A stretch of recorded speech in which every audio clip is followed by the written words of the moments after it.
Chicos, ¿qué tal? ¿Cómo están? Buenas noches. Espero que todos estén bastante bien. Vamos a hablar de una charla muy bonita, una charla que se me asignó por el Día Mundial, el Día Internacional en realidad, de la hipertensión arterial, ¿no? Nosotros tenemos que tomar conciencia de este tema porque es un tema muy valioso que hay que tomar en cuenta. Y bueno, qué bacán que podamos compartir esta bonita charla de lo que es la hipertensión arterial 2020. Vamos a hacer un estudio muy bonito con diferentes aristas. Vamos a enfocar mucho conceptos para la vida y para el examen. Vamos a resaltarlo durante todo este proceso que va a durar la charla. Y bueno, esperamos que se sigan conectando todavía algunas personas más. Avísale a tu pata que de repente se ha quedado dormido, que estamos comenzando. Ya vamos a iniciar la charla. Posterior va a haber un intermedio de la charla. Y posterior a ese intermedio completamos la charla y al final va a haber también una charla que se va a dar. Es una charla sorpresa en realidad, pero es una charla que la vamos a compartir porque es una charla que los estudiantes de medicina tienen que conocer, que es de estudiante a médico especialista en 7 pasos, dictada por el doctor César del Castillo, que ya lo deben conocer porque ha estado en bastantes facultades exponiendo acerca de lo que son VIAPEPAs de COVID. A ver, objetivos de la clase que tenemos, chicos. Primero, bueno, nuestro clásico mapa mental. Luego, algunos temas importantes. He tratado de llevar la charla a un punto tal que sea rentable en conocimiento, nos deje las cosas claras. En la primera parte, es importante recordar que las guías nos confunden, pero más que nos confundan es que a veces no sabemos leerlas. Así que vamos a trabajar, muchachos, todo lo que es este tópico importante, y interpretar qué guías son las que debemos escuchar o leer y sobre todo cuáles son aplicadas a nuestro día a día. Eso es muy importante, usted tiene que tener en cuenta eso. El segundo punto importante es aprender a definir hipertensión arterial. Hoy tantas definiciones tienen y tantas guías que a veces se confunden. Entonces hay que aprender a definir, eso es importantísimo. Entonces ese dato hay que tomarlo en consideración. Tercer punto, la etiología de la hipertensión arterial y su valor como factor de riesgo cardiovascular. Vamos a entender un poco de las causas y cómo se van codificando como probables factores. ¿Qué necesitamos saber? ¿Cómo se diagnostica la hipertensión arterial hoy en día? ¿Cómo vamos a ver las complicaciones y por qué es importante tratarla entonces? Luego vamos a ver los tratamientos target, los tratamientos objetivos, calculando el riesgo cardiovascular de manera precisa. Luego haremos un algoritmo integrado finalmente y un poco de emergencias que tienen que conocer ustedes como médicos. Y al final he separado un poco, hacer un comentario para lo que es hipertensión y COVID-19, ya que estamos en épocas de cuarentena. ¿Ok, muchachos? Entonces la charla va a tener esa dinámica para que todos ustedes lo puedan aprovechar al máximo. Y bueno, vamos a pasar a desarrollarla. Acá tenemos un poquito lo que vamos a ir desarrollando, lo que les he explicado. Prácticamente cada diapositiva está integrada para que nos deje un conocimiento y luego este conocimiento pues sea fácilmente integrado y ustedes lo puedan tener de manera más asociada. ¿Ok? Igualmente es importante que sigas la clase, tienes que seguirla desde un punto de vista práctico, ¿ya? Vamos a hacerlo práctico, aplicativo, actualizado y sobre todo que tú lo puedas utilizar. Hoy día, acabando la charla, ya comienzas con tu mamá, con tu papá, con tu familia, que esté en tu casa, lógicamente, porque estás en tu casa, y comienzas las mediciones, comienzas los registros y de la manera más correcta posible. ¿Ok? Muy bien, chicos. Vamos a comenzar con el tópico número 1 que nos dice las guías que nos confunden. A ver, chicos, les comento un poco de historia. Antes del año 2003, la gente hacía lo que le daba la gana. La gente hacía lo que le daba la gana. Todo el mundo medía las cosas como le daba la gana. Algunos seguían unos principios, otros principios. O sea, todos hacían lo que les daba la gana. Pero, ¿qué ocurre el año 2003? Voy a describir 3 características puntuales de las 3 guías que marcan mucho la historia del manejo de la hipertensión arterial en el mundo. ¿Ok? El año 2003 sale el 7º comité, ¿ok? El famoso 7º reporte. El 7º reporte nos empareja y nos deja conceptos bien importantes que les voy a resaltar acá. El primer concepto que nos deja es acerca de la clasificación. Ya se maneja una clasificación integrada y se trata de trabajar términos precisos. O sea, ¿qué primer inicio fuerte tiene el año 2003 con esto? Entonces, la clasificación y los términos, acá vamos a ponerlo con color, nos va a llevar a entender ciertos conceptos. Por ejemplo, el primer concepto, vamos a hablar del concepto de prehipertensión. Prehipertensión, ¿ok? El famoso prehipertenso con presión arterial sistólica entre 120 y 139 ya aparece. La presión arterial diastólica entre 80 y 89 aparece. Entonces, el primero, vamos a ver acá que el famoso prehipertenso va a presentarse, ¿ok? Segundo concepto importante que nos deja la guía 2003 es la clasificación de los grados 1 y 2, porque normalmente antes del 2003 se terminaba hablando de un 1, 2 y 3, lo baja a 1 y 2, ¿ok? Estamos hablando de la guía americana, que es la más usada en el mundo y que es aquella que se usa en el Perú de manera, digamos, adaptada. Así que es lo que nos importa a nosotros, es lo que tú tienes que saber. Tercer objetivo de esta guía, ¿por qué fue importante? Porque nos deja planteamientos característicos. Por ejemplo, nos habla de que las personas debemos tener un control de la presión arterial menor de 140,90, o sea, deberíamos apuntar a eso.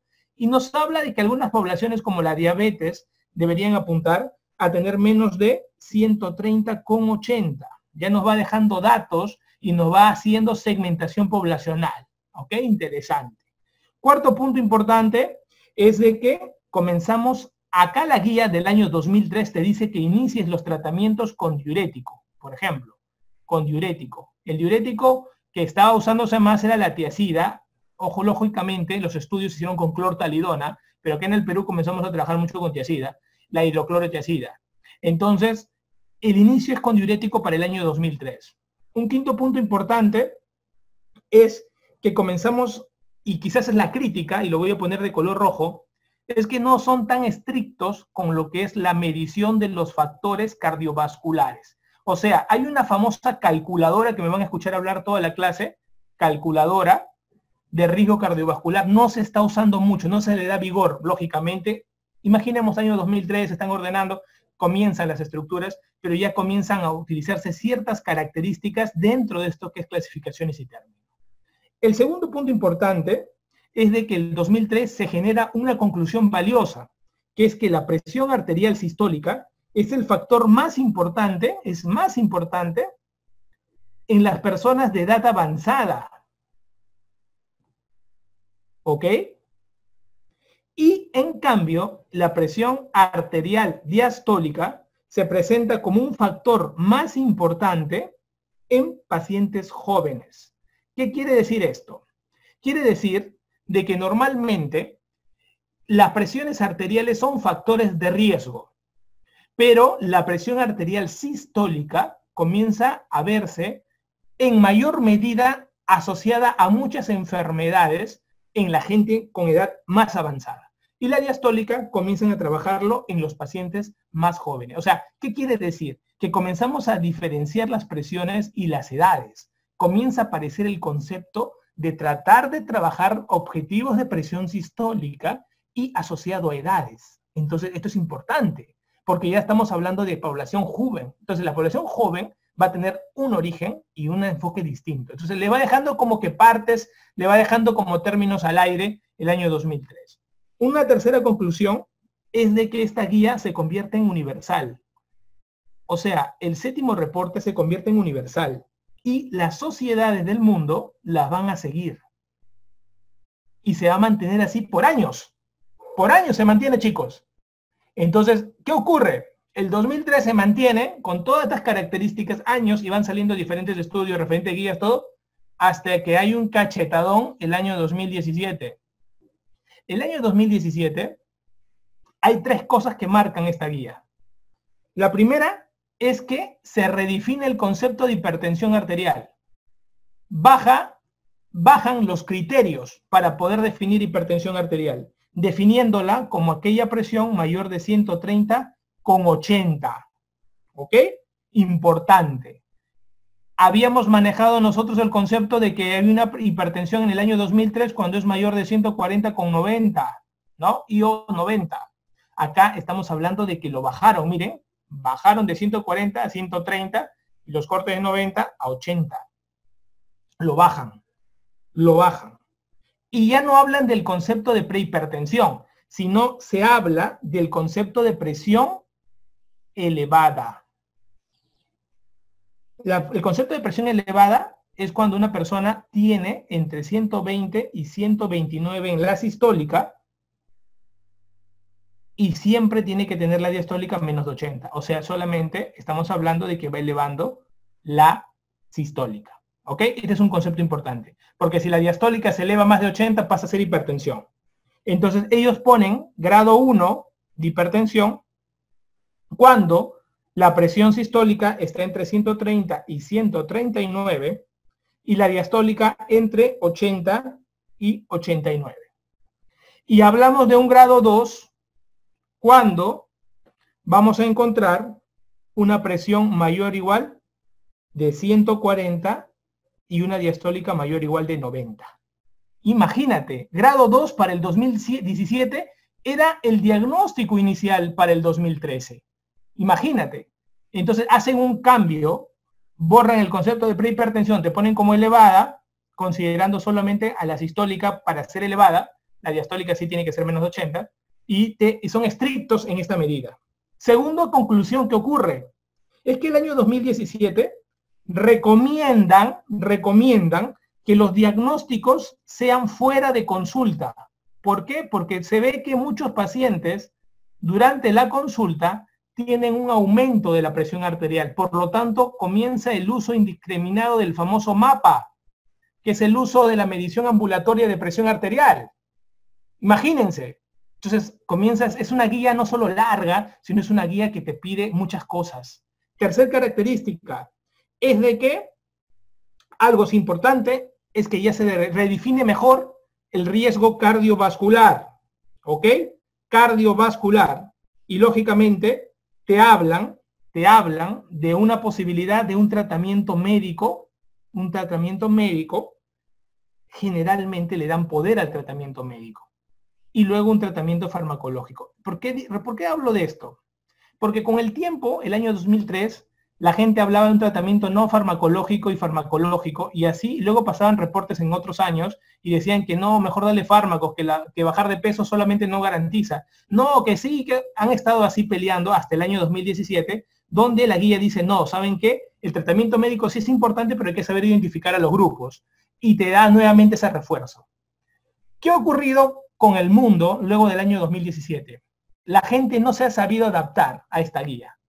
Eso es lo que ha sucedido. No se ha sabido adaptar porque estos controles tan estrictos aumentaron o duplicaron, mejor dicho, el número de hipertensos de cada país, haciendo de que sea más complejo tener un número de hipertensos. Por ejemplo, con estos criterios del 2003, actualmente en el Perú, con los criterios del 2003, tendríamos 14% de hipertensos en el Perú. Pero si le aplicamos los criterios del 2017, nuestro número de hipertensos sube a aproximadamente 30. Entonces lo duplica. Eso hizo de que las guías del mundo no aplicaran las del 2017, quedándose solamente para Estados Unidos. Incluso Latinoamérica le tiró arroz, no siguió la guía. ¿Ok? Ese es un concepto importante que quiero que ustedes sepan. Esa es carne de la carne de la carne. ¿Ok? Todo ese roche ha llevado a que este año, justamente este mes, en mayo, se publique una nueva adaptación de la guía del 2020. Esta guía fue publicada el 6 de mayo del 2020. Es una guía de manejo de la hipertensión en personas adultas, o sea, mayores de 18 años. Lo hace la Sociedad Internacional de Hipertensión Arterial y lo manejan 12 secciones muy claras, es mucho más resumida y mucho más fácil de digerir que la tremenda guía del 2017, y tiene tres conclusiones que vamos a ir desmenuzando durante toda la clase. La primera es que es una guía más conservadora. No se pelea con nadie y va a tomar cosas del año 2003 y cosas del año 2017. Segunda, es que le da mucho valor a saber estratificar la parte cardiovascular. Yo te voy a dar unos cuadritos, avanzada la clase, te va a gustar la parte de estratificación, vas a aprender a estratificar cardiovascularmente, y esto hace una adaptación de la guía europea del 2018, que ya comentaremos. Tercera característica, se eleva la capacidad de los cambios de estilo de vida, o sea, refuerza el cambio de estilo de vida.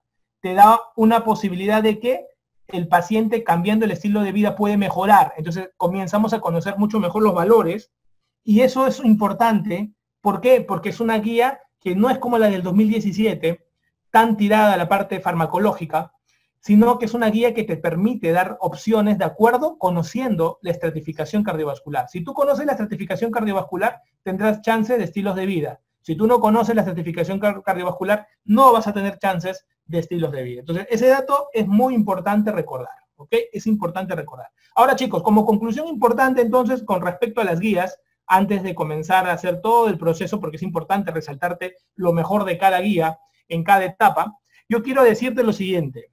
Las guías, chicos, son recomendaciones, ¿ok? Recomendaciones, no son imposiciones. No son imposiciones. Así que tú tienes que poder no ser tan estricto con la guía. Con esto no te quiero que te vuelvas un guiólogo. La guía es eso, una guía. Solamente te da una referencia, un parámetro, pero no te impone. Eso es importante. Tu criterio está encima. ¿Por qué? Porque el manejo es individualizado. Individualizado. Tiene que ser aplicado a cada paciente.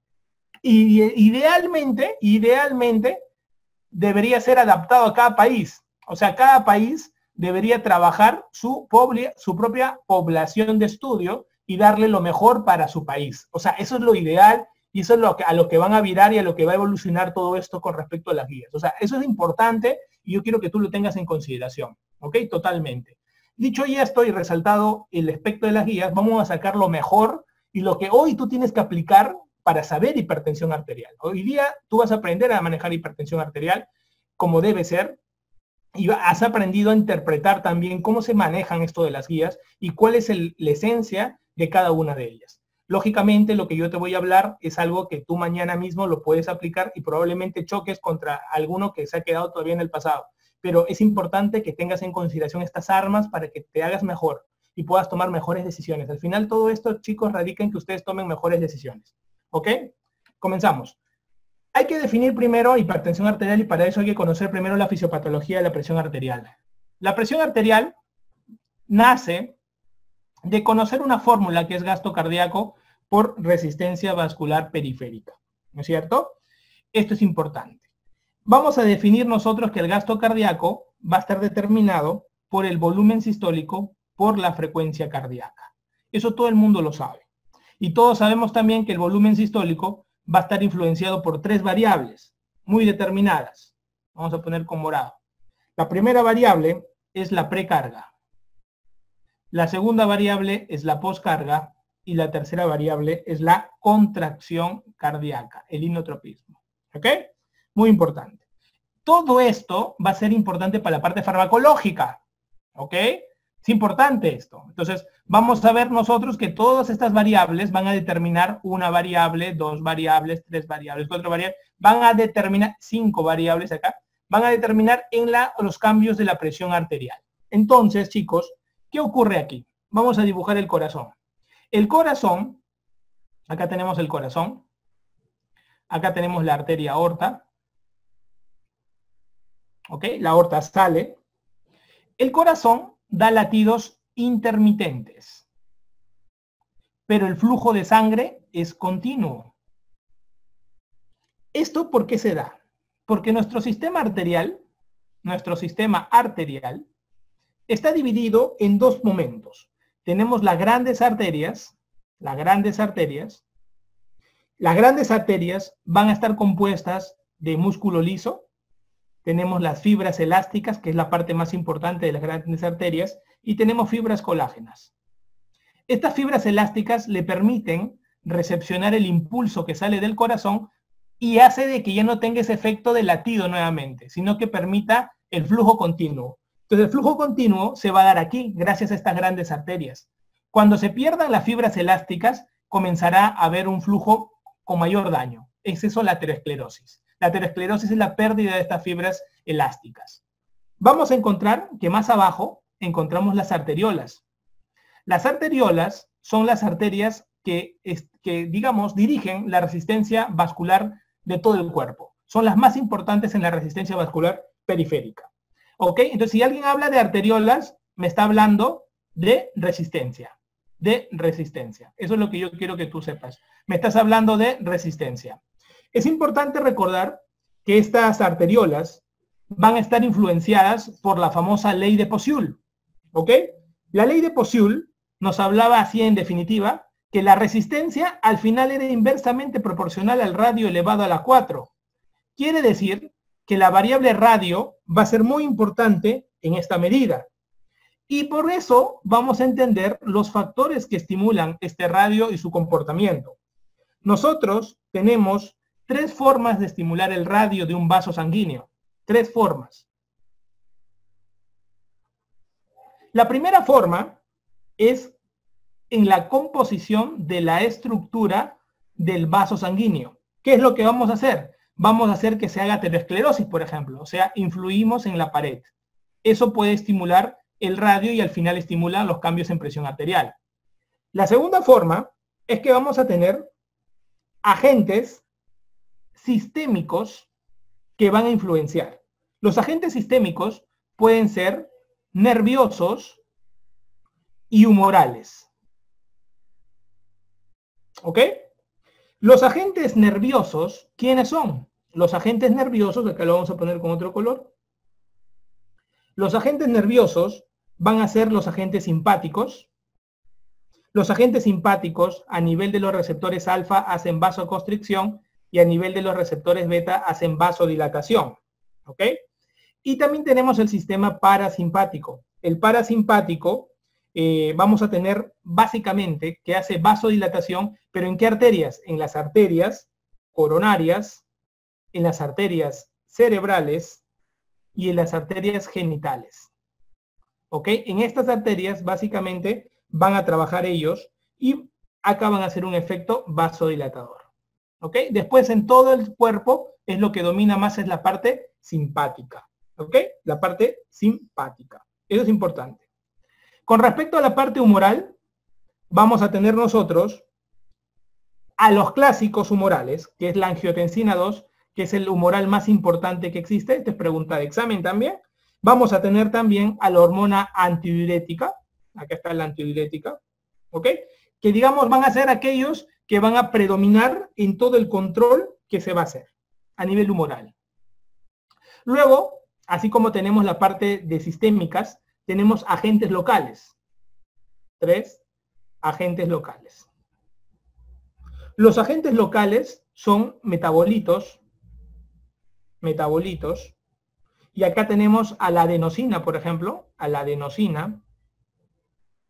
Tenemos a las prostaglandinas, que son importantísimas en ese trabajo local que se van a hacer, y también las quininas. Vamos a tener también metabolitos endoteliales, o sea, trabajo endotelial. Como representante endotelial, que lo preguntan siempre, vasodilatador óxido nítrico y vasoconstrictor, la endotelina. Y vamos a tener también el angiotensinógeno local. ¿Ok?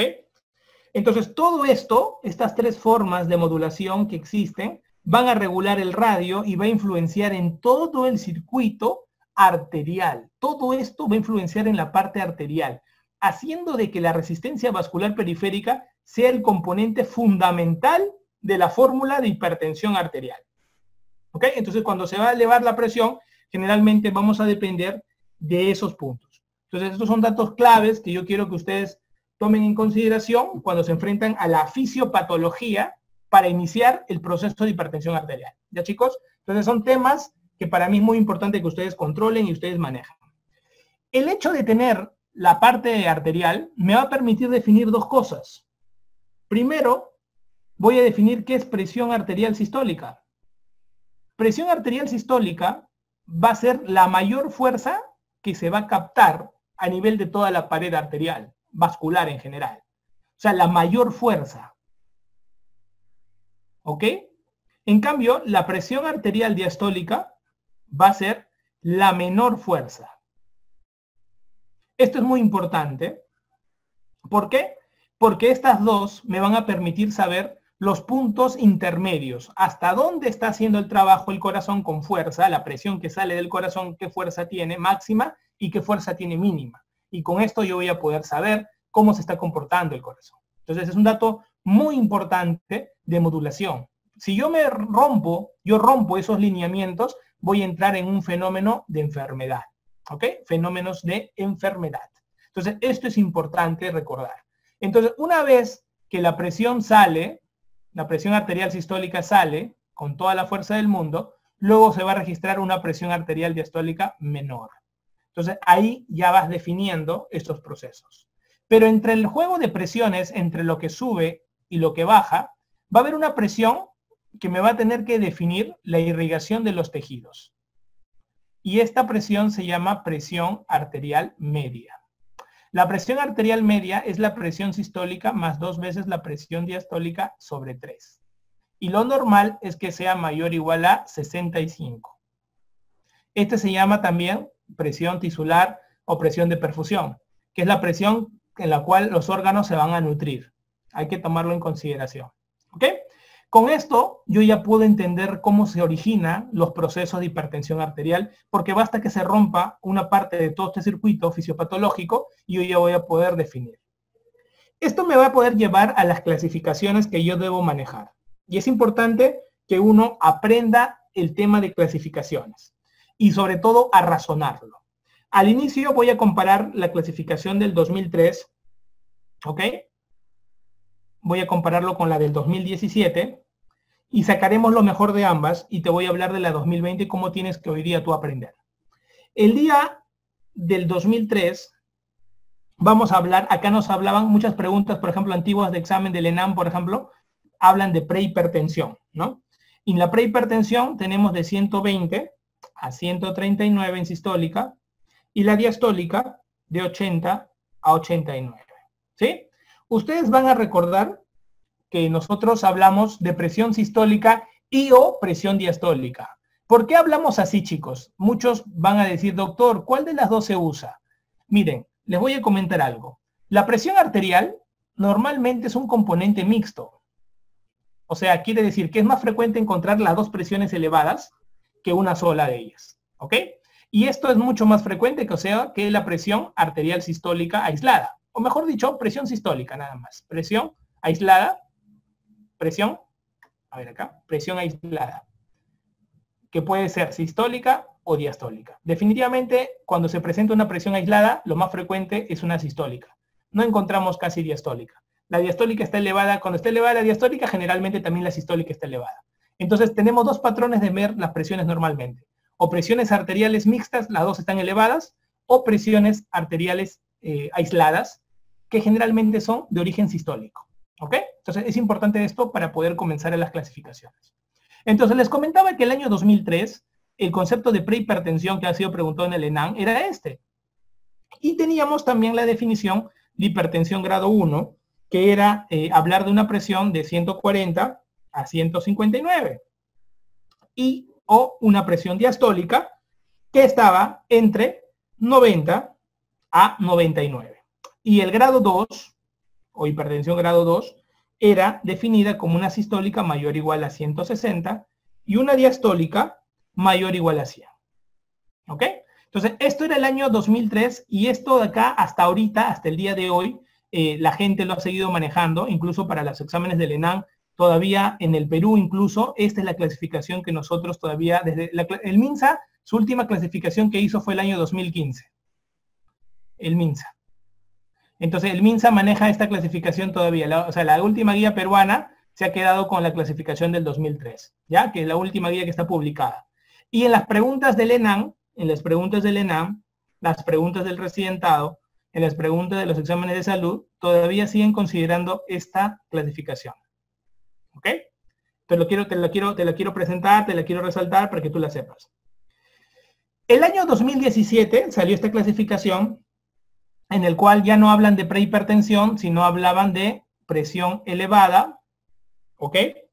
En la cual estaba entre 120 a 129 el valor de la presión arterial y la presión era diastólica menor de 80.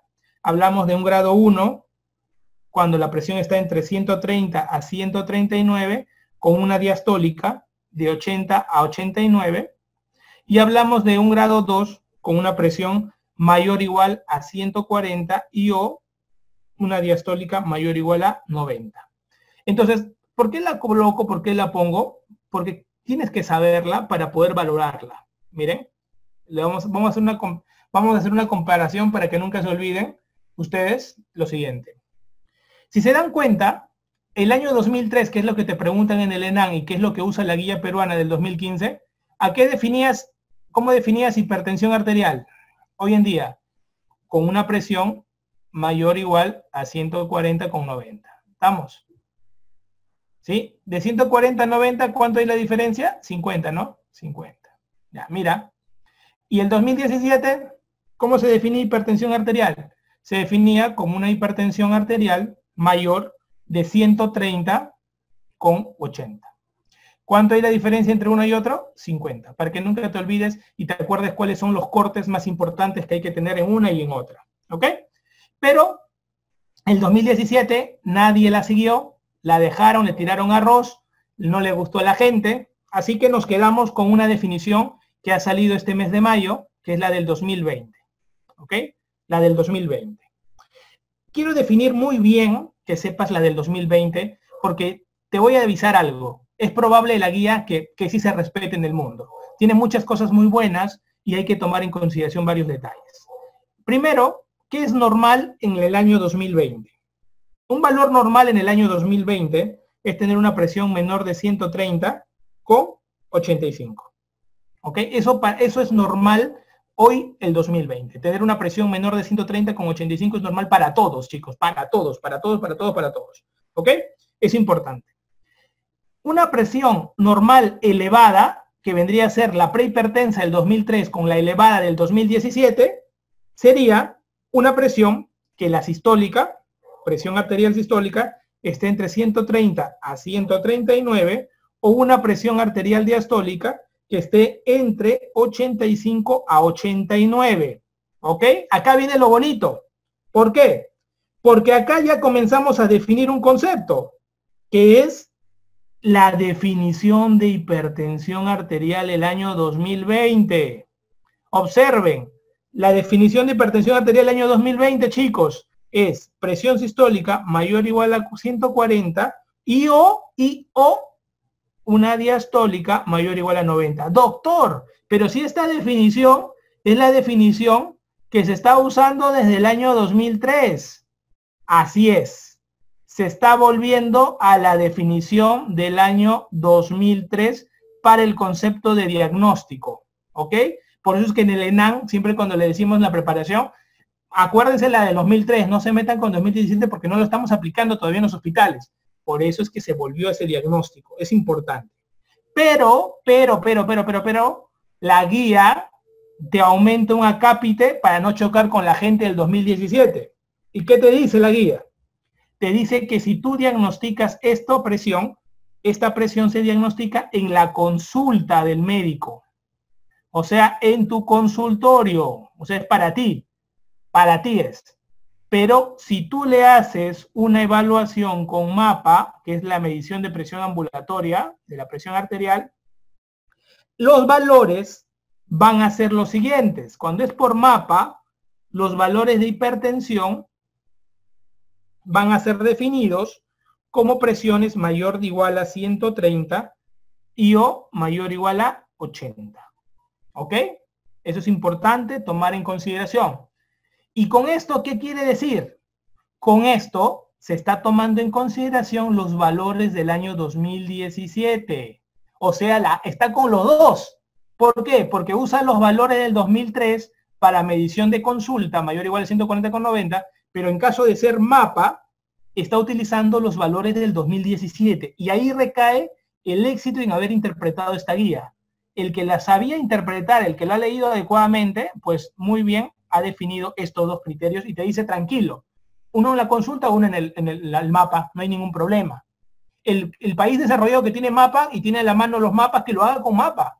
El país que no tiene la posibilidad de un mapa, que lo haga en consulta. Y te voy a enseñar las técnicas de consulta en esta clase. Entonces, importante, chicos, haber definido este concepto. Otro concepto que hay que recordar es que se redefine el concepto de presión sistólica aislada. ¿Ok? ¿Por qué? Porque hoy por hoy esto es igual a una presión sistólica mayor o igual a 140 con una diastólica, ¿ok? Esta es la sistólica, con una diastólica menor o igual a 90.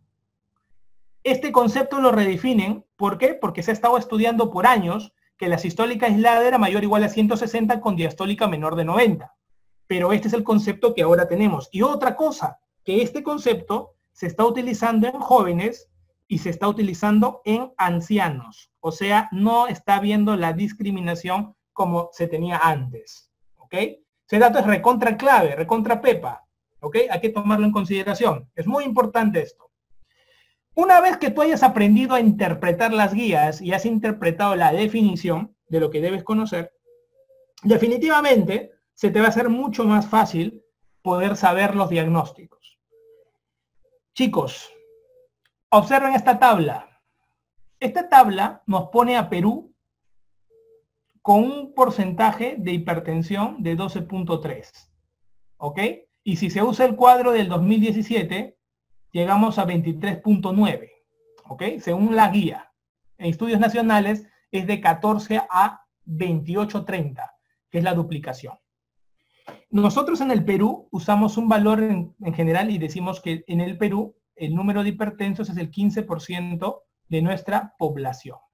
¿Ok? De nuestra población. Entonces, ese es un dato importante. Y recuerden que tanto Perú, el MINSA, tanto las guías NICE, tanto las clasificaciones latinoamericanas hasta la fecha usan la clasificación del año 2003. Con estas medidas que están habiendo del 2020, es probable que todos viremos a conocer y manejar el 2020. Ese es un dato muy importante que hay que tomar en consideración. ¿Ok? Entonces hay que saber definir, chicos, hay que saber manejar, no hay que quedarnos con un solo dato. ¿Ya? Eso es un dato clave. También se aprende a definir los conceptos de crisis hipertensiva y hipertensión arterial refractaria. Bueno, como crisis hipertensiva, todos manejamos los conceptos que es cualquier presión arterial mayor o igual a 180 y o con una diastólica mayor o igual a 120, ¿ya? Eso no se olvide. Y acuérdense, emergencia compromete órgano y urgencia no compromete aparentemente órgano. Ya lo miraremos en la parte de tratamiento al final, ¿sí? Pero quiero que te acuerdes de los números, ¿ya? Esto que estoy poniendo en verde, esto tienes que aprenderte. Esto de verde te tienes que aprender, eso te van a preguntar en el examen, ¿ok? Y también tienes que aprenderte los valores de crisis hipertensiva, ¿ok? Con respecto a hipertensión refractaria, se maneja el concepto de que es una persona que no puede controlar la hipertensión arterial con el uso de tres fármacos, dentro de los cuales se incluye un diurético, que generalmente es la tiazida, pues lo que se incluye, ¿ok? Incluye un diurético. Y esto a dosis máxima, o sea, no es solamente es usarlo, sino que tienes que haberlo usado a dosis máxima. O sea, ese concepto es importante para que lo tomas en consideración, ¿ok? Es importante esto. Ahora, lógicamente, tú te vas a dar cuenta que la guía del 2020, que es una guía que ha salido recién, pues el 6 de mayo, este mes ha salido, este mes. La gente recién lo va a tomar en práctica, probablemente durante los siguientes meses de este año 2020. Y por eso es que hemos hecho el salto, porque el 2003 es una guía para todos, el 2017 es una guía para americanos, porque se maneja mucho mapa, se maneja mucho eco, por ejemplo, en las evaluaciones, es muy estricta, se gasta mucha plata. El 2020 se ha abierto a todos, te doy la posibilidad, si no tienes, toma criterios estándares, si tienes más plata, más dinero, te doy otra probabilidad de estudiar mejor, se llaman criterios óptimos. Te va jugando con criterios esenciales y criterios óptimos. Eso es importante que ustedes ya comiencen a valorar en el manejo de hipertensión arterial, ¿eh? Comienzan a aparecer los famosos criterios esenciales, que es lo que apuntarían, digamos, los estándares básicos para el manejo. Y luego también tenemos los criterios óptimos. ¿Ok? Que estos son los avanzados. O sea, aquellos que tienen las posibilidades económicas, los países le dicen, pues utiliza los óptimos. Pero los criterios esenciales como que tienes que cubrir. Eso lo vamos a ver en la parte de tratamiento para que lo puedas ver. Muy bien.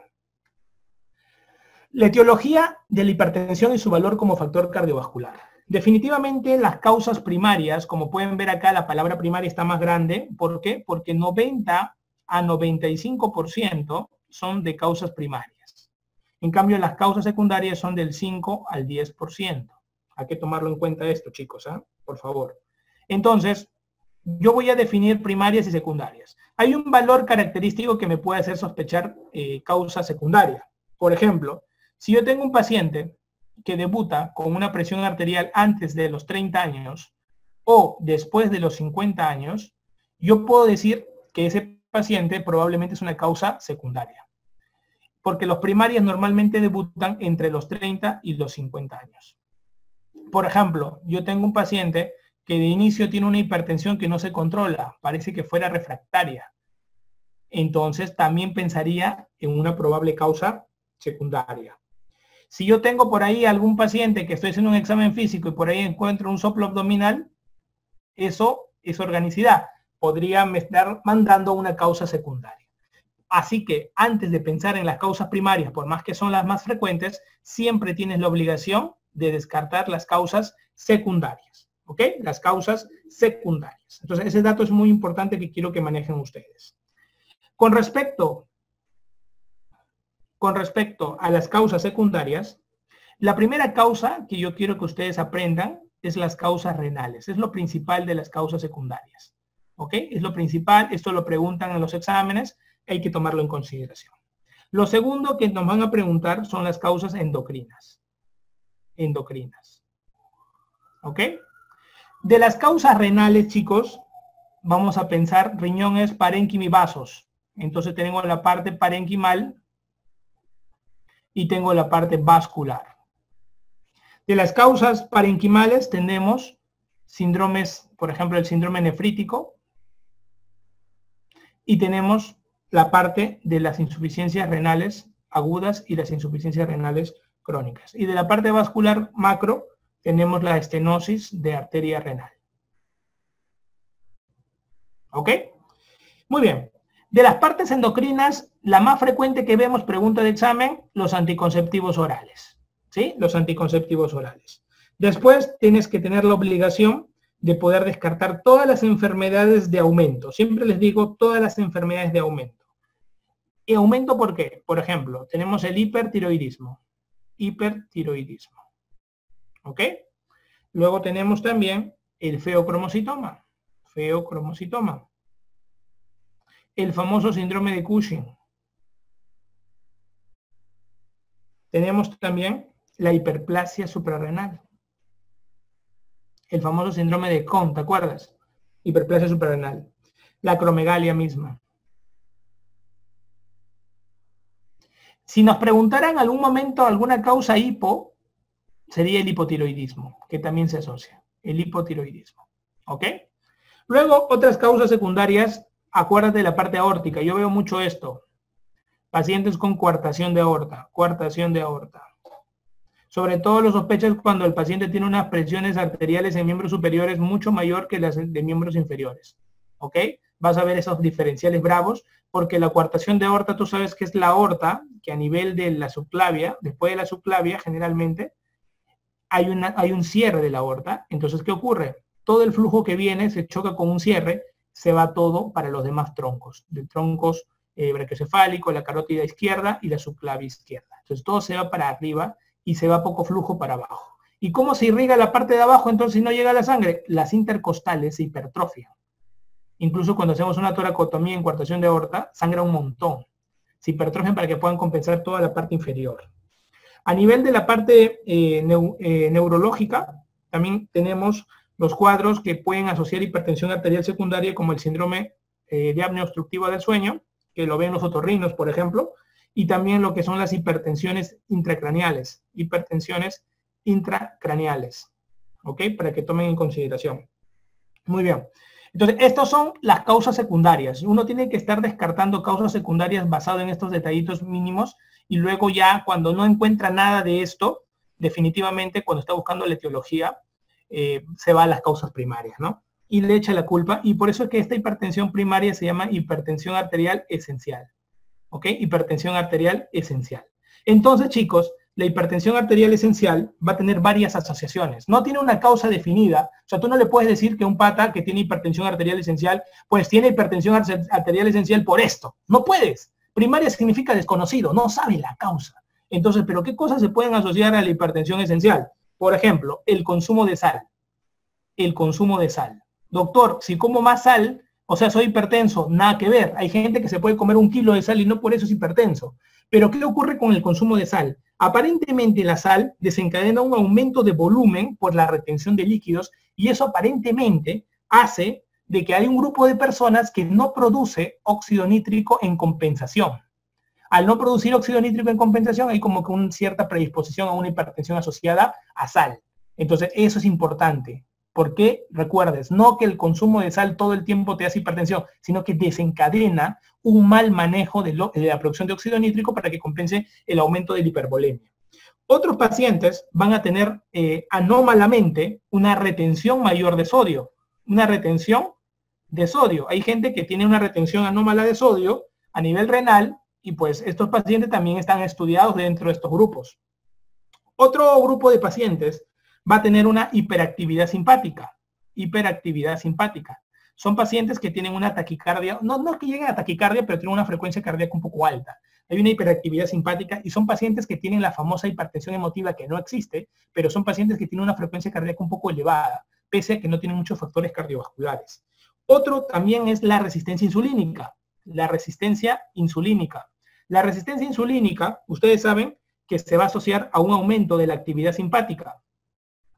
Eso también estimula secundariamente la hipertensión y también la resistencia insulínica aumenta la reabsorción de lo que es agua y sal, agua y sodio. Entonces también va a estimular la hipertensión arterial esencial. Y también tenemos el sistema renina-angiotensina-aldosterona. Vamos a ver que aproximadamente un 15% de pacientes hipertensos van a tener un aumento anormal de renina. Eso se va a encontrar.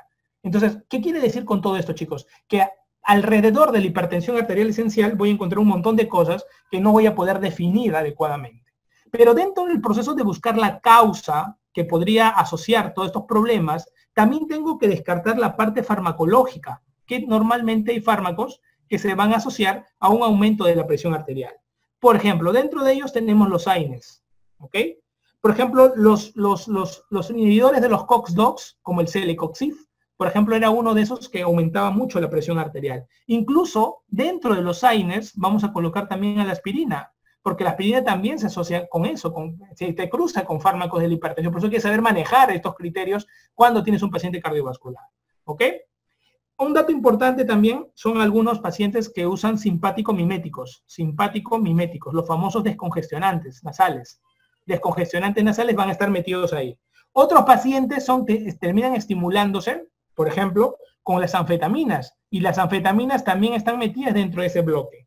Otros pacientes, los anticonceptivos orales que ya hemos hablado, y el mismo alcohol, que va a estimular, que no es propio un fármaco, pero sí es un elemento tóxico que va a estar metido dentro de este cuadro, que puede terminar aumentando la presión arterial. Con todo esto, muchachos, ¿qué les quiero decir? Que conociendo todas estas diferentes causas, sean secundarias o sean primarias, uno tiene que saber todo lo que termina influenciando de que un paciente sea hipertenso. En la búsqueda de saber qué cosas más empeoran a un paciente hipertenso, es que comenzaron a estudiarse los factores de riesgo cardiovascular.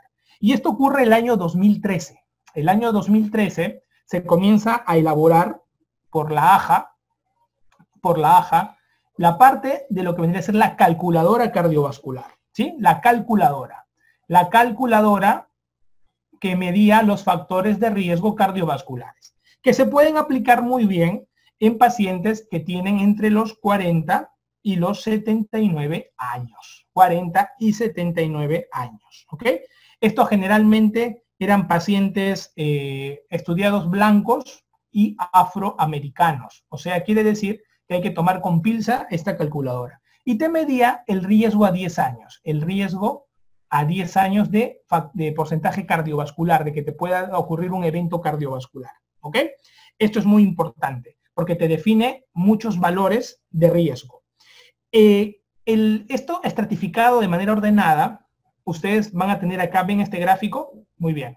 Acá van a ver las diferentes, cada uno de estos cuadraditos, rectángulos, van a tener de las barras de diferentes colores que ven, van a tener diferentes medidas de hipertensión, de presión arterial en general. Y van a observar ustedes que el paciente, por ejemplo, es aditivo esto, es aditivo. Por ejemplo, si tiene, el corte era, si tiene por ejemplo, colesterol total de 270 o más, miren cuánto aumenta el riesgo. Si tú le sumas a él que es fumador, miren cómo aumenta el riesgo. Si le sumas que el HDL es 39 bajo, miren cómo sube. Si es hombre, sube el riesgo. Si es diabético, sube el riesgo. Si tiene 60 años o más, sube el riesgo. ¿Qué quería decir con todo esto? Que normalmente los riesgos son aditivos y tienden a sumar mucho más la posibilidad de un evento cardiovascular, por ejemplo, a 5 años, ¿no? Todo esto lo metieron en la calculadora. Y el año 2018 se hizo una estratificación por medio de la parte, de la parte cardiológica europea. Entonces, ¿qué hicieron? En Europa, la parte de los cardiólogos hicieron su aporte y metieron todo esto y lo estratificaron, por ejemplo, para poder saber y hablar de un concepto nuevo. El concepto de alto riesgo, riesgo moderado, bajo riesgo. Entonces, ¿qué quiere decir? Que yo le puedo meter muchas variables a una calculadora y me puede decir qué riesgo cardiovascular tiene. Y según el riesgo cardiovascular, yo voy a poder estratificar a mis pacientes. Y esto se daba, chicos, ¿por qué? Porque más del 50% de pacientes hipertensos tiene factores de riesgo cardiovascular. O sea, si tú tienes de 2 hipertensos que conoces, uno tiene factores de riesgo cardiovascular, cualquiera de estos. Entonces, es importante tomar en consideración, ¿ok? Es importante tomar en consideración. Cuando tú estudias todos los factores asociados a la parte cardiovascular, vas a ver que existen también otros factores. Por ejemplo, la obesidad. La obesidad le da un factor de riesgo altísimo para ser hipertenso. Si tú, eso se llama factores independientes. Factores independientes que desarrollan hipertensión arterial. Si tú me dices cuáles son los factores independientes que pueden desarrollar hipertensión solamente por serlo, te diría que el obeso es el mayor. Esa es pregunta del ENAM, por ejemplo, ¿no? Factor independiente que te desarrolla hipertensión, obesidad. Otro factor independiente, las dislipidemias, que tienen aproximadamente un 20% también. Otro, los síndromes metabólicos, en general, las mezclas de los dos anteriores, tienen. Incluso el alcohol, el sedentarismo, tienen factores para desarrollar hipertensión arterial. Todo esto tenía que ser sumado y evaluado en una calculadora. Por eso es que el año 2020, este año, ya se integró todo, y lo vamos a ver en una lámina, en una filmina, más adelante, cómo tú tienes que conocer, número uno, son dos cosas que tienes que conocer, basado en todos estos riesgos aditivos. Número uno, tienes que conocer, primero, los riesgos, o sea, conocer los factores de riesgo cardiovasculares que se van a tomar en cuenta. Y número dos, cómo se usa la calculadora, y esta calculadora te va a sacar un riesgo alto, un riesgo moderado y un riesgo bajo. Y basado en este riesgo, uno va a dar el tratamiento antihipertensivo. ¿Cómo voy a tratar pacientes con riesgo bajo, con riesgo moderado o con riesgo alto? Incluso dentro del estudio diagnóstico está la obligación de estratificar un paciente con hipertensión arterial. O sea, tú tienes la obligación de estratificarlos. Y solamente tienes que meter los datos en la calculadora, y la calculadora te da un porcentaje. Ese porcentaje te va a permitir saber si es un riesgo alto, un riesgo moderado o un riesgo bajo. Y vas a poder estratificarlo en tu cuadro. ¿Ok? Que es un cuadro que todo el mundo debe tener, que lo puede tener como una foto dentro de su aplicativo. No hay ningún inconveniente. Pero este dato, chicos, es un dato valioso que yo quisiera que ustedes sepan y lo manejen. ¿Ok? Muy bien, muchachos. Hasta este momento, miren, sin que nos demos cuenta, han pasado más de 40 minutos, casi 50. Vamos a hacer un corte, un break, ahorita de un promedio de 5 minutos, máximo 10,